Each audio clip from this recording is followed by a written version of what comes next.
Kita akan coba melihat penelitian dengan topik green growth. Oke, seperti biasa saya pakainya Taylor and Francis. Kita coba buka,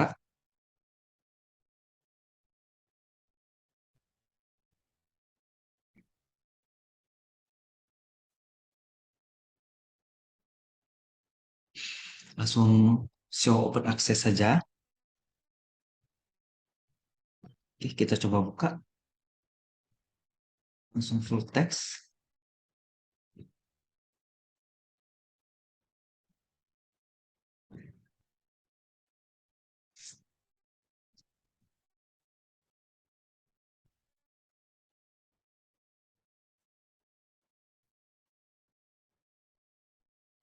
Oke, judulnya formulasi ulang pertumbuhan hijau yang rendah karbon strategi ya di China. Oke, kita lihat dulu ini. Ini abstrak ya harusnya. Low carbon green growth.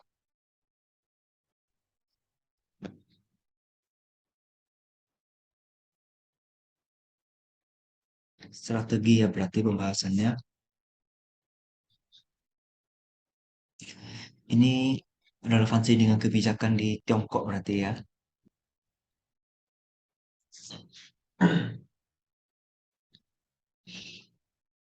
Fenomenanya seperti biasa, karbon dioksida ya, peningkatan temperatur global 2 derajat Celcius, greenhouse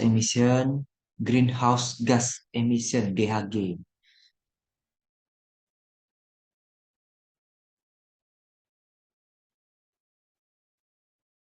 Itu sebagai fenomena. Konseptual policy framework-nya adalah dari Major Green Growth Theory.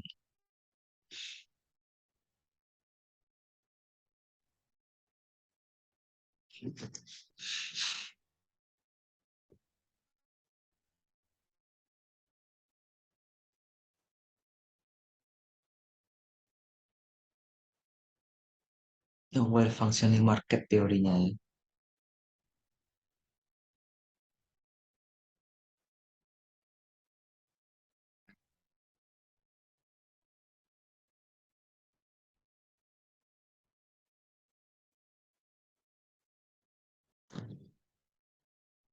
Kalau ada pengukurannya lebih bagus ini. Kita mau tahu green growth ini apa cara ukurnya.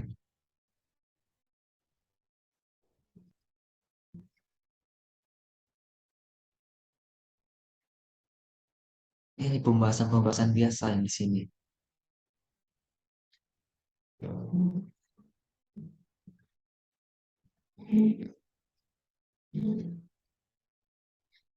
Ya, ini deskriptif ya penelitiannya. Deskriptif kualitatif.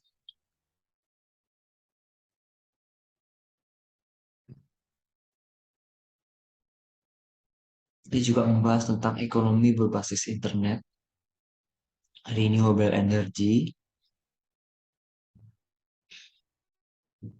aksi mitigasi untuk meningkatkan industri hijau.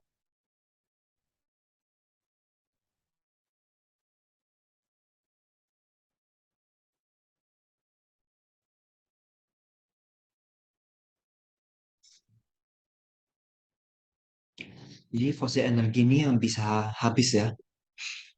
Kalau non fosil energi ini yang tidak bisa habis. Tapi solar ini matahari ya. Kita pernah baca artikel matahari akan padam tapi mungkin akan lama sekali. Energi angin gitu ya, gratis. Hydro ini energi air. Energi nuklir saya tidak terlalu paham. Ini biomasa, ini bisa dari panas bumi.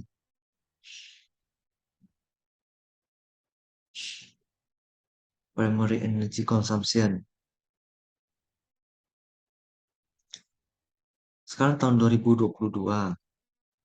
Tahun 2020 saja ini sudah tinggi nih energi dari batu baranya. Tapi ditargetkan 2030 dia akan menurun dan akan digantikan dengan energi nuklir, hidro, solar, angin, dan biomasa. Ditargetkannya begitu di 2030, berarti ini lebih bagus. Semoga bisa tercapai ya.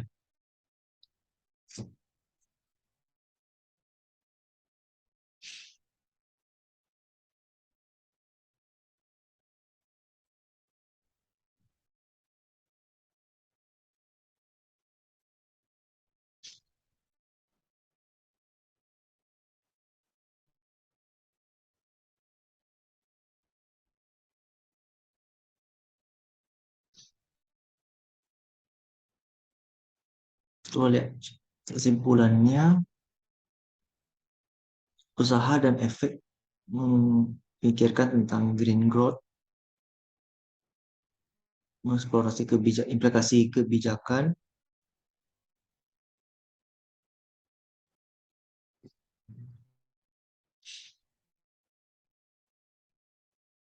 Sayangnya di penelitian ini tidak ada memberikan penjelasan bagaimana ya cara mengukur green growth itu.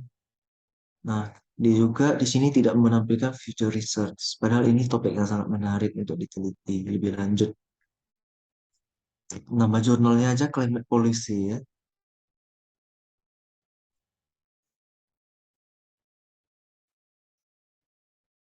Habis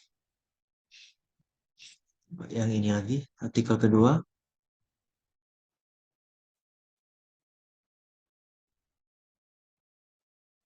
judulnya Pertumbuhan Hijau dan Inovasi di Global South. Global South ini apa maksudnya? Bumi bagian selatan. Ini literatur review ya. Kita baca dulu abstraknya.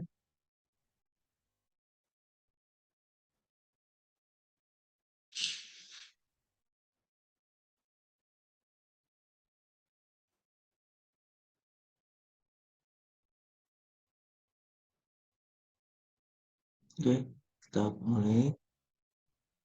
Fenomenanya itu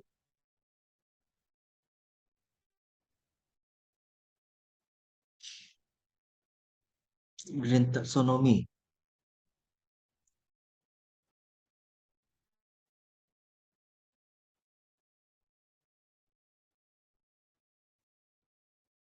Ini konsep dan definisi green growth dan pengembangan berkelanjutan, teknologi, inovasi teknologi hijau.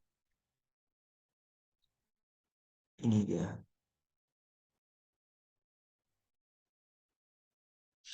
Apa ini? Porter hipotesis. Saya baru pertama kali dengar. Ini dia. Dia singkat jadi PH ya.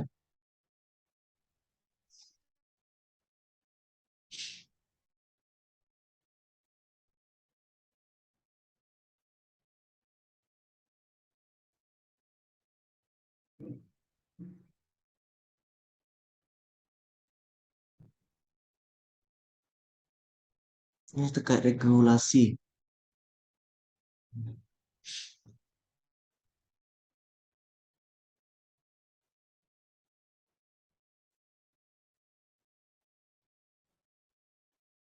Artikel yang seperti ini memang agak sulit dipahami, jadi butuh waktu untuk memahaminya lebih jelas.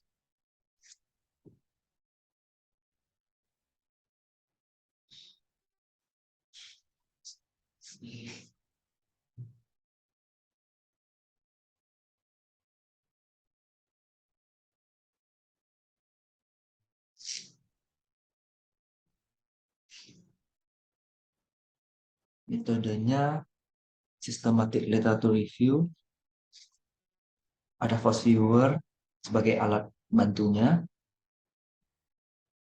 tapi untuk bibliographic informationnya tidak dijelaskan pakai apa.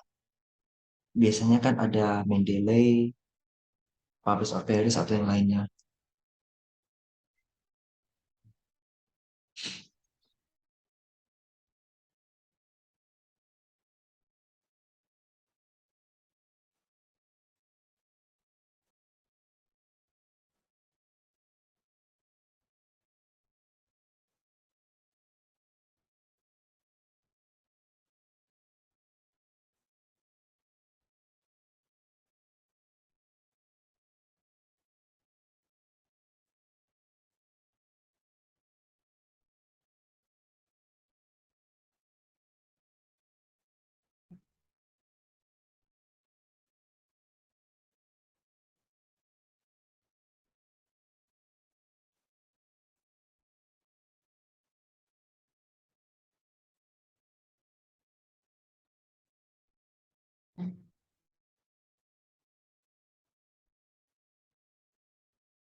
Paling banyak bahas tentang green growth diikuti oleh green IP. Apa ini green IP?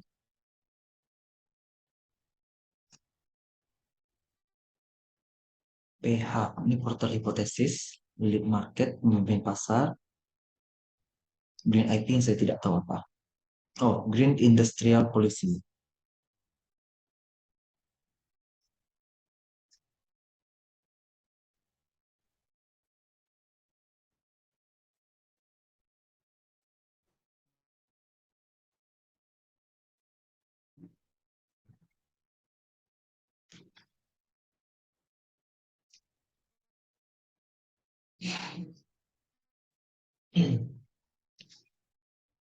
Co-citation analysis, ya ini memang systematic literature review, bibliographic coupling, ya. Kalau kita lihat dari gambar ini, yang paling banyak membahas tentang,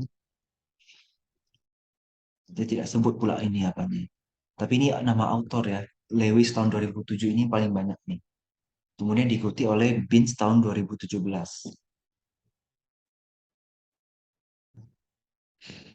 Ini keyword analysis, tapi ini apa ini?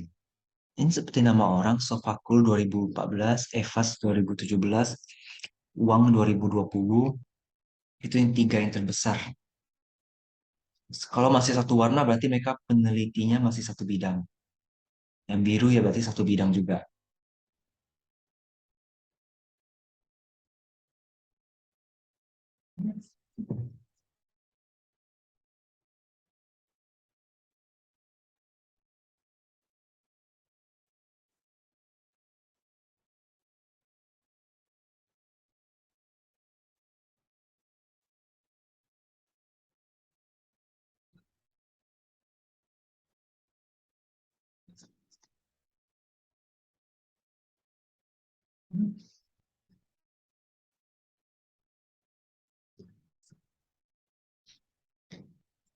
Ini semakin kuning semakin baru ya. Ya ini semakin ke 2020. Berarti ini yang era-era baru ini penelitinya, yang membahas topik terbaru. Ini analisis kata kunci. Yang paling besar China. Di banyak peneliti yang melakukan di negara China. Sustainable development ini salah satu kata kunci yang terbesar juga. Diikuti ada yang sama hampir mirip-mirip sama besar ini seperti environmental economics, carbon emission, economic development, sustainability, hampir sama ukurannya. Dan juga yang ah, warnanya sama itu satu bidang biasanya.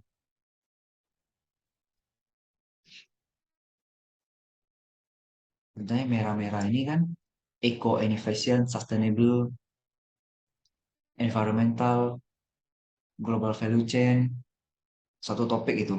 Kalau yang biru-biru ini environmental, carbon emission, carbon dioxide, ya mirip kan? CO2 emissions,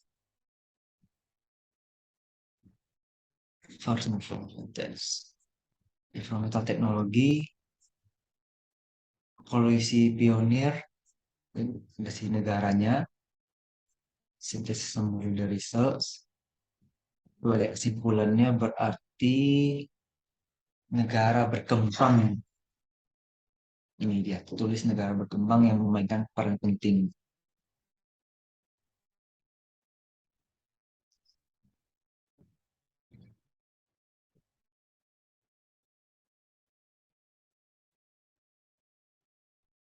Limitasinya ada rapid change ya ini. Sangat cepat pergerakannya. Kita lihat future research-nya ada tidak. Sayangnya tidak ada lagi ya. Harusnya ada ini. Grand teorinya juga tidak ada tadi. Kemudian ini, kalau ini kayaknya kuantitatif kalau dari judulnya nih. Pertumbuhan hijau mempengaruhi emisi karbon. The role of green finance ini sebagai mediasi atau moderasi di green finance-nya. Coba kita lihat.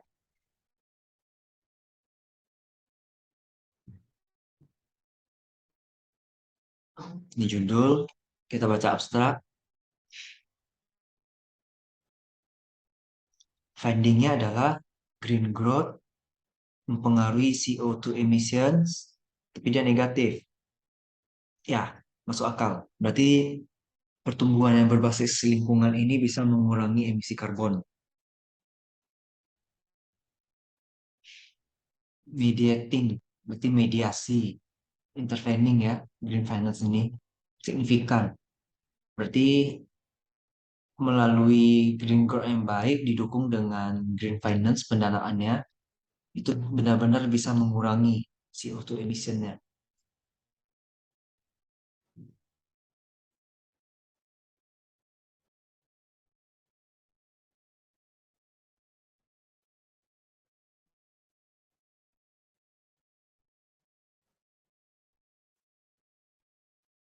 Ini tren CO2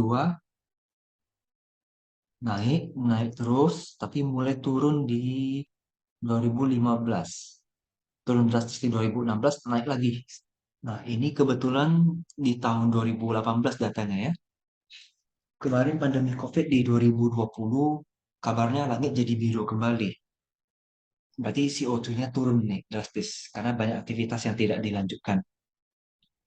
Harusnya turun kalau ini dilanjutkan. Tapi ini sudah 2021, penelitian ini terbit tahun 2022. Diterima tanggal 9 April, harusnya ada ya data 2020 setidaknya. 2021 pun bisa. Mungkin jadi tambahan untuk penelitian berikutnya untuk update datanya.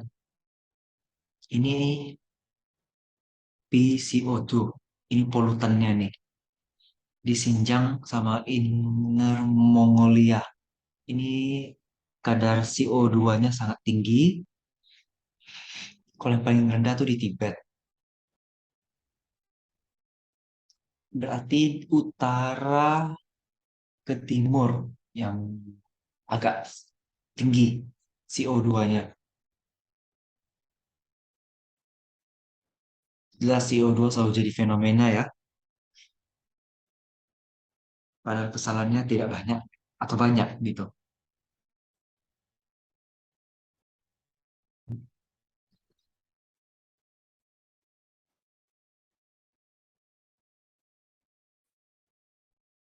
Kita lihat secara mengukurnya bagaimana. Nah, ini hipotesisnya kalimatnya keren. Accelerating green growth can help reduce CO2 emissions.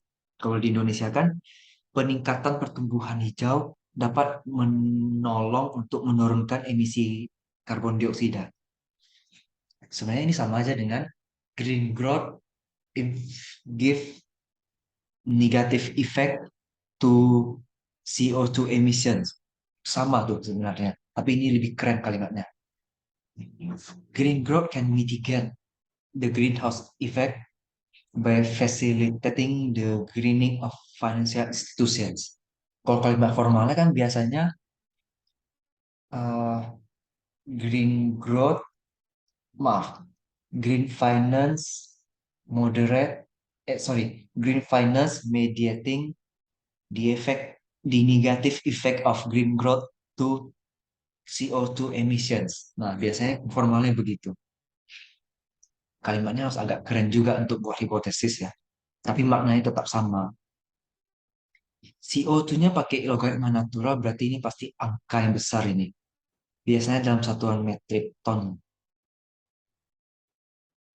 CGI adalah, kalau ini green finance, kalau ini green growth berarti ya, green growth index mungkin. Tidak ada ditulis ini. Apa kita lihat bawah aja. Green growth, nah ya, green growth. Ini GGI, green finance, GFI, per provinsi ya.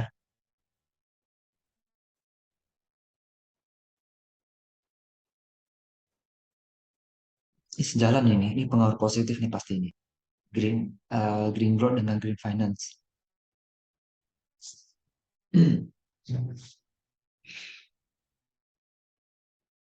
economic growth, energi efisiensi. Sayangnya nggak ada ditulis apa cara ukurnya.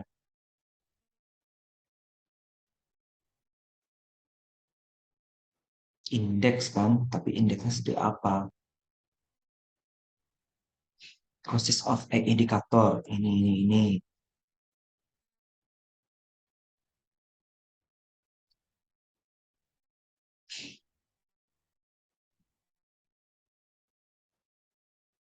People Welfare Index. Ini dari, kalau di Indonesia ini dari Badan Pusat Statistik ya.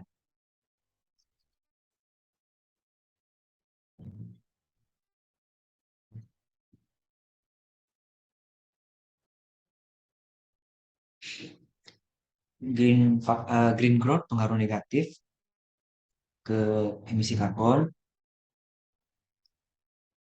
Kalau green finance juga pengaruh negatif. Oh, masuk akal ya.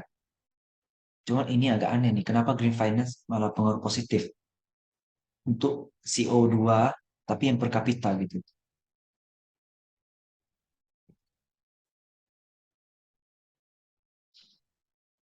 Ini sensitivitasnya. Ini ekspansi sebenarnya nih. Yang indeks umum, ini indeksnya dipecah jadi tiga. Hasilnya beragam. Ini ekspansi juga ini karena diuji per region ya. Jadi kita lihat yang utara sama timur ya. East, berarti ini timur. Polutan emisinya banyak. Jadi dengan green growth pun belum, malah makin meningkat emisi karbonnya. Nah, yang di tengah sama yang di barat tadi kan agak cerah warnanya. Berarti memang betul dia negatif. Semakin tinggi green growth itu akan menurunkan emisi karbonnya.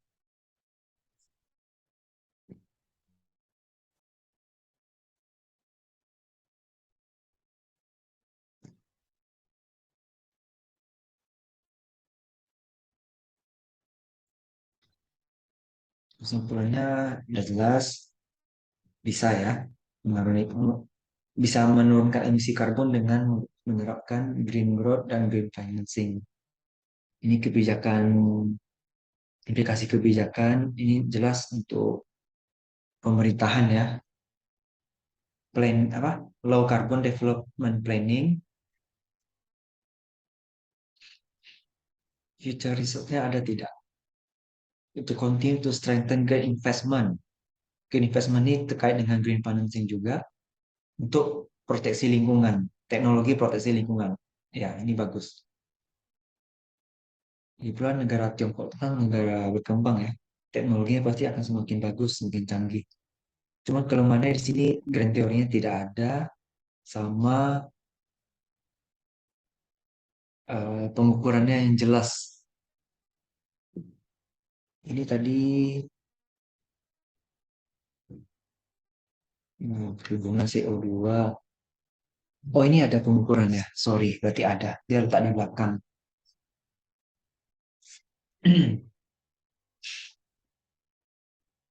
Direct of wastewater, sulfur dioksida, limbah padat, konsumsi energi, cadangan alam dan hutan,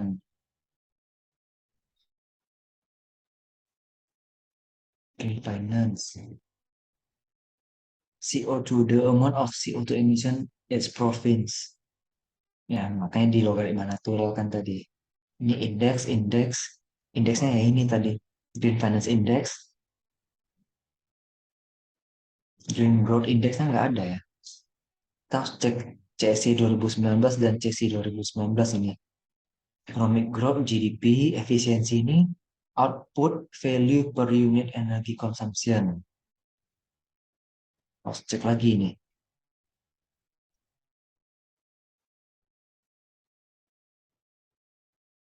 Ini akuntansi lingkungan tapi level makro. Karena sudah satu negara. Yang bisa dikatakan makro tuh kalau sudah levelnya sudah negara. China Statistical Yearbook ini berarti sama dengan Badan Pusat Statistik kalau di Indonesia. Oke, mungkin ini yang bisa disampaikan terkait penelitian tentang green growth. Semoga dapat membantu teman-teman yang ingin melakukan penelitian yang sama dan juga ini menjadi motivasi ya supaya kita menjaga lingkungan kita supaya bisa mendapatkan kinerja ekonomi yang berkelanjutan. Terima kasih dan sampai jumpa di pembahasan artikel berikutnya.